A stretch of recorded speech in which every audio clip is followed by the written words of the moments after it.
Olá, meu nome é Matheus Araújo Lima, sou do curso de Engenharia de Controle e Automação e eu vou estar resolvendo aqui a lista de atividade prática individual 1 de programação. Bom, no primeiro exercício nós temos aqui: faça uma função que receba um número n e retorne a multiplicação dos algoritmos de n fatorial. Por exemplo, se n é igual a 4, n fatorial é igual a 24. Logo, a multiplicação de seus algoritmos é 2 vezes 4, que dá 8. Bom, então aqui nós temos o nosso código, que vai fazer essa multiplicação, e vamos aqui rodar ele. Bom, a gente tem um digite um valor aqui, vamos digitar o valor 4, igual ele falou. Ele vai mostrar aqui pra gente que o somatório é 8. Porque se a gente pegar, vai fazer 1 vezes 2 vezes 3 vezes 4, toda essa soma vai dar 24. E a gente pega os dois algarismos, o 2 e o 4, a gente multiplica eles. Bom, aqui nós temos a nossa funçãozinha principal e ela retorna aqui, né? O return é o resultado final, onde vai ter aqui no printf que vai retornar a nossa soma. Bom, para outros números, a partir do 4, acontece que vai dar zero. Por quê? Porque no 5, por exemplo, vai dar 120.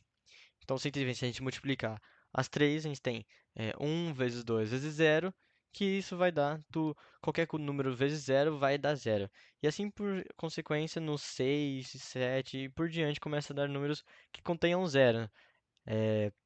Nos seus algarismos. Então, por isso que o resto das outras variáveis, dos outros números, acima do 4 vão dar como zero.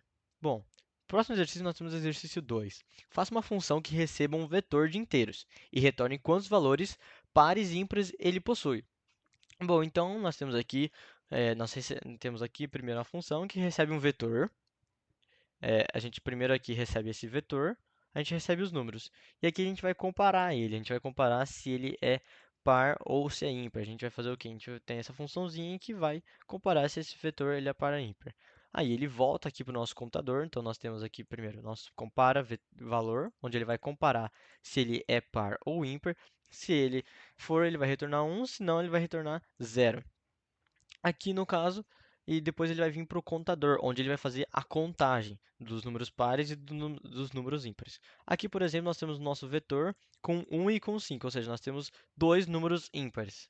Então, vamos fazer o teste aqui. Então, ele vai mostrar aqui para a gente que possui 0 pares e 2 ímpares, certo? Vamos então trocar aqui, vamos trocar para o número 2. Trocar para o número 2. Aqui, então, ele vai mostrar que possui um par e um ímpar. E, por fim, vamos trocar aqui por um número par, por um número 4, por exemplo. E vamos rodar aqui. Ele vai mostrar para a gente que possui dois pares e zero ímpares. Certo? Bom, vamos para o exercício 3, que ele diz o seguinte. Faça uma função que receba um vetor de reais e retorne a média deles. Bom, aqui nós temos a mesma função do exercício anterior, né, que vai receber uma função. E aqui nós temos o 1 e o 3, e ele vai retornar aqui, vai fazer aqui a média, né? Então, ele vai fazer a média dele e vai voltar aqui no nosso printf. Bom, entre 1 e 3, a gente vai ter aqui que a nossa média dos valores é 2. Bom, vamos colocar aqui, vamos colocar um 6 e 4, por exemplo. Vamos rodar. Então, 6 e 4, a gente vai ter 10. 10 dividido por 2, nós vamos ter que a média dos valores é 5. Certo? Vamos para o quarto exercício. O quarto exercício diz o seguinte: faça uma função que calcule o desvio padrão de um vetor v contendo n números. Bom, então nós temos aqui um vetor de 2, né? Aqui nesse caso nós estamos usando float, porque aqui nós vamos ter números com casas decimais. E aqui nós temos a nossa funçãozinha de desvio padrão. Nossa funçãozinha de desvio padrão que vai calcular o nosso desvio padrão. E por fim ela vai chegar aqui no nosso printf. Bom, nós temos esses dois números, vamos rodar. Aqui nós temos o desvio padrão é de 0,5. Bom, vamos trocar aqui o número, vamos trocar, por exemplo, o número 1. Vou colocar o número 1. Vamos rodar aqui e vai dar o desvio padrão é 1. Bom, ele passa por toda essa conta aqui e faz o cálculo do desvio padrão. Bom, aqui nós temos o nosso exercício 5 e ele diz aqui o seguinte: crie um programa que receba um vetor v de números reais como parâmetro e execute as seguintes funções. A primeira é uma impressão normal do vetor, a segunda é a impressão inversa, ou seja, o vetor inverso, e a terceira é uma função que retorna a média aritmética dos elementos do vetor. Bom, então aqui nós temos nossas 5, que vai fazer na sequência essas três coisas. Então nós temos aqui que vai imprimir o nosso vetor. Nós primeiro a gente vai pegar a posição dos vetores. Após isso, a gente temos aqui que os valores informados, ou seja, nós vamos imprimir o vetor. Aqui nós vamos imprimir ele ao inverso, certo? Que vai ser o vetor inverso. E por fim, a média dos valores. Então aqui, vamos rodar ele.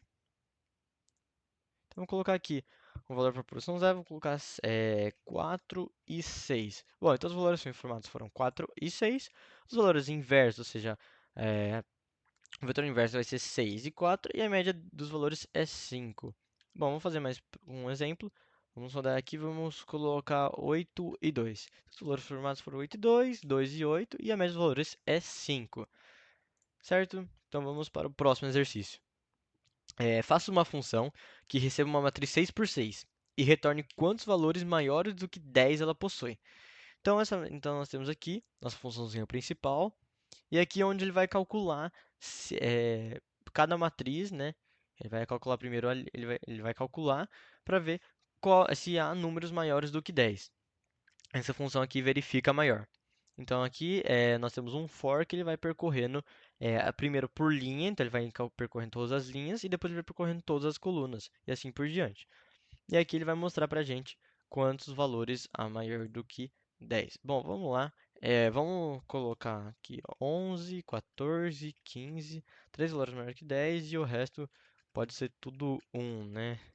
São bastante valores. Vamos lá, 5 e aqui, beleza. Então aqui, como a gente colocou, existem três valores maiores do que 10. Aqui a gente pode ver que é o 11, o 14 e o 15, porque o resto a gente colocou tudo 1 aqui, certo? Bom, vamos para o próximo exercício, que é o exercício de número 7.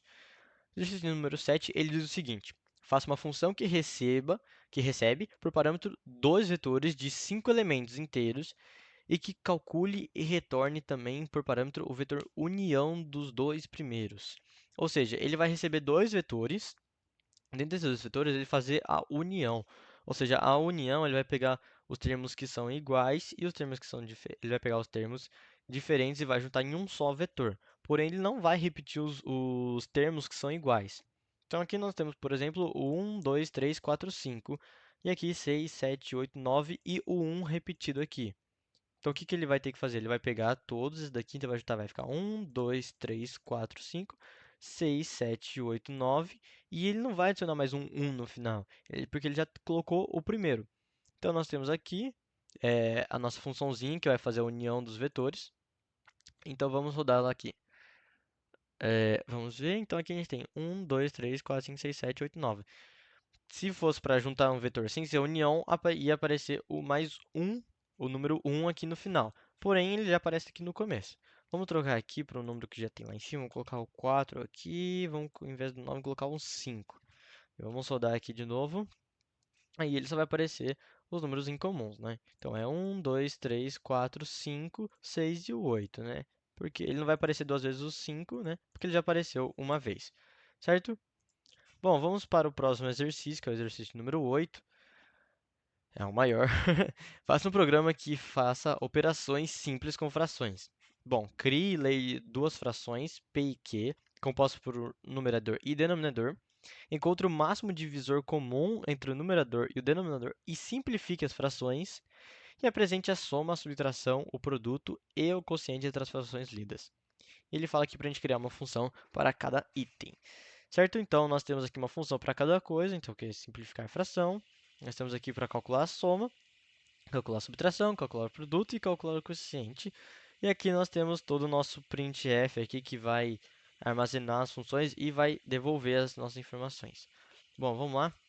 Vamos rodar. Então ele pede preencher o numerador, vamos colocar 4 e 12.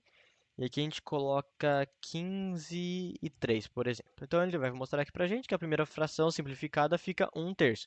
Ele vai dividir isso daqui. Então, dividindo isso aqui por 4, né, Ele divide primeiro por 2, depois por 2 de novo, e aí ele chega nessa fração reduzida aqui. A segunda fração simplificada fica 15/3. A gente não tem mais como dividir, né? Porque 3 já é um número primo. Bom, nós temos aqui que o numerador 48, o denominador 9. Bom, a soma das frações resulta em 48, 9. A subtração das frações resulta em menos 42 e 9. O produto das frações resulta em 15 e 9. E o quociente das frações resulta em 3 e 45, certo? Bom, a gente pode fazer mais um teste aqui. Vamos colocar aqui 5 e 15, 16 e 8, por exemplo. Então ele vai simplificar aqui as frações para a gente, né? E vai dar o nosso resultado, certo? Bom, vamos para o próximo exercício, que é o exercício de número 9.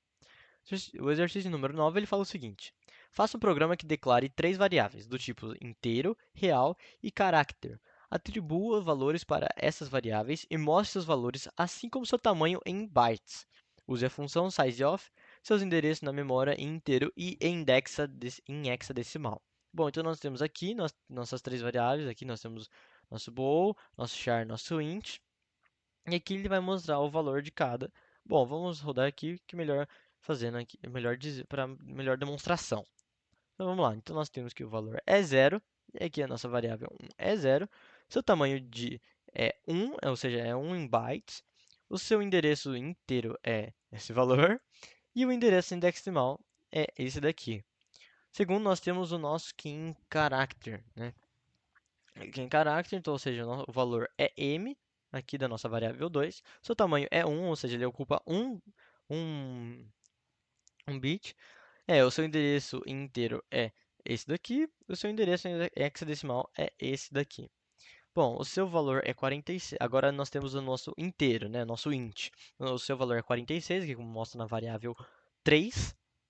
O seu tamanho é 4, ou seja, ele ocupa 4 de espaço na memória, diferente do outro. Então a gente pode ver aqui a diferença entre eles aqui, que estão uma casa da outra, e esse aqui já está uma casa mais distante. Bom, seu endereço de inteiro é esse daqui, e o seu endereço em hexadecimal consecutivamente. Bom, vamos para o próximo exercício, que é o exercício número 10. Ele diz o seguinte: escreva uma função que, dado o número real passado como parâmetro, retorne a parte inteira e a parte fracionária deste número. Escreva um programa que chama essa função. Bom, então ele diz o seguinte, que a gente tem um número, nosso número aqui, eu coloquei esse 3,14159, e ele quer que a gente mostre para ele a nossa parte inteira, que vai ser essa daqui, e a nossa parte só do fracionário. Bom, então vamos rodar esse daqui. Ele vai mostrar para a gente aqui que a parte inteira é 3, só desse aqui, então ele não vai pegar a parte fracionária. E a parte fracionária que vai ser esse 0,14159, certo? Bom, e por fim, nós temos o nosso exercício de número 11, que diz o seguinte: faça uma função que receba como parâmetro um array de números reais de tamanho n e retorne quantos números negativos há nesse array. A função deve obedecer ao protótipo e assim por diante. Bom, então nós temos aqui, ele pede o seguinte: que retorne quantos números negativos, ou seja, vamos colocar aqui nosso vetor de duas, né, duas posições. Nós temos o -1 e o -5, e ele vai jogar aqui para cima no nosso conta negativo, nossa funçãozinha, e aqui ele vai fazer a conta de quantos negativos há. Bom, vamos rodar ele aqui. Nós temos dois valores negativos, então ele vai mostrar aqui, ó, possui dois números negativos. Bom, vamos tirar o menos daqui e vamos rodar de novo. Aí ele vai ficar o seguinte, ó, ele vai mostrar que só possui um número negativo. E aqui por fim, se a gente tirar os dois, ele vai mostrar pra gente que possui zero números negativos, certo? Bom, espero que tenha gostado e muito obrigado.